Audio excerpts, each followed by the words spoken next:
Hey guys, we have a 2019 Hyundai Sonata here, 2.4 liter GDI engine, and it's got a starter motor issue.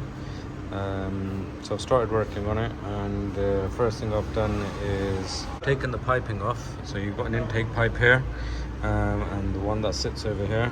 You can see these two big ones.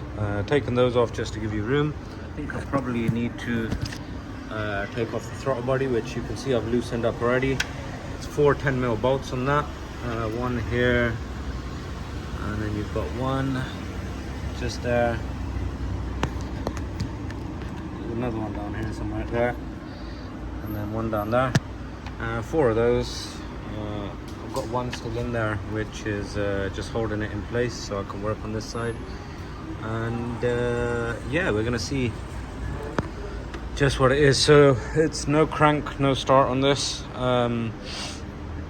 Starter motor, it looks like, has burnt out, and also it needs a radiator, which I believe, which I'll look at in a second. But first we need to get it up and running, so we're doing the starter first.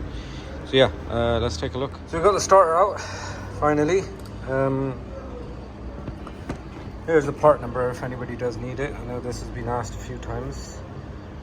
That's part number there. I had to, obviously I disconnected the live from it, and then I wrapped up this once I had it off, and I didn't have any insulation tape, so obviously I used just normal sellotape to be able to just keep it safe, even though the live was disconnected. And to take this out, it was a bit of an awkward one because of the wiring being attached to it. I didn't obviously take the manifold off, so to get it out, it was like this sort of an angle somewhere. I can't do it from here. I'll probably show you once I put it back in. Angled it out, and then finally disconnected the live and the solenoid. The solenoid itself, you got this sort of lock-in tab on it, which you just push down, and it came out fairly easily, so that wasn't too bad. Now I've just got to try and get it back in,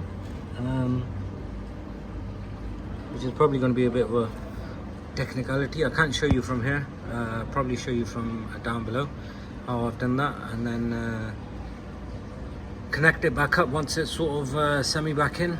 New starters just here. It's an OEM one, made in Malaysia. Slightly different part number on this.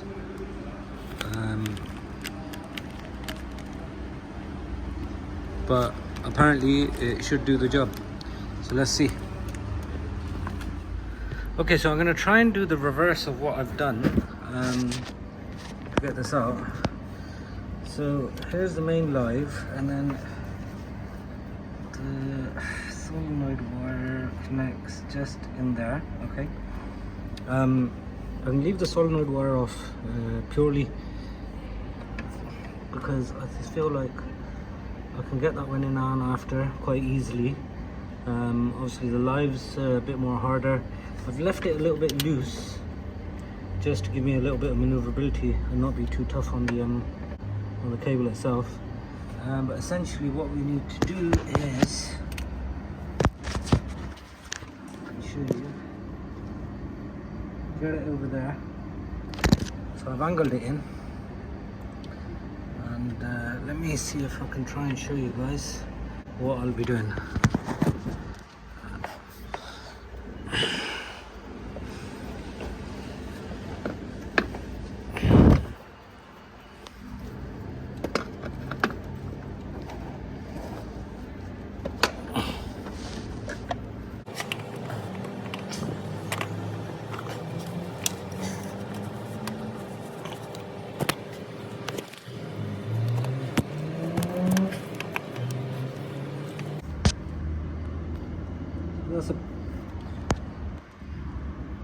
So that's approximately where it needs to be. I'll go down here, and I've got one, I believe it's a 14mm, which goes in just over here. Right, so we've got the starter back on. So the throttle body housing we had to sort of take out, only for think 10 mils on it or something, 8 mils. I did already have this removed, but the reason I'm showing this is once you've got this out of the way, so what I had to actually end up doing was put the live to the starter back on, which is I believe it was a 12 mil. It was a 13 mil with the new starter, but I kept the 12 mil on there, same thread. Put that back on and then put the starter back in. It wasn't going in with the solenoid switch on there. So if you can see this little, let me try and hold this little gap just behind there, you can get to the solenoid switch just from there. So what I did, I put and obviously same thing for taking it off, I put the live back onto the starter, the loaded wire, and then kept the plug for the solenoid off, because that was actually what was causing the problem while I was taking it off and putting it back on. So yeah, then got my way around here and put my hand right around the back, just about fit, and managed to get my get the plug on. So if you can imagine, towards the back of the engine is where it's facing. That's where you've got to take it off from. And yeah, that pretty much allows you to remove that plug or put it back on from there. Now it's time to just make sure everything works. I need to charge my battery a bit though, because the battery's totally dead.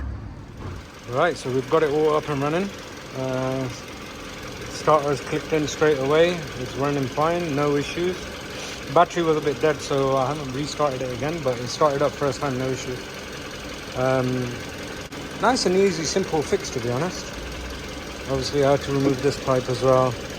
I removed this from the air for the airbox, for the intake, for the throttle body to be able to come off. That was the only things I think I didn't really explain, but apart from that, it's fairly straightforward. But yeah, hope it helps, and thanks for watching.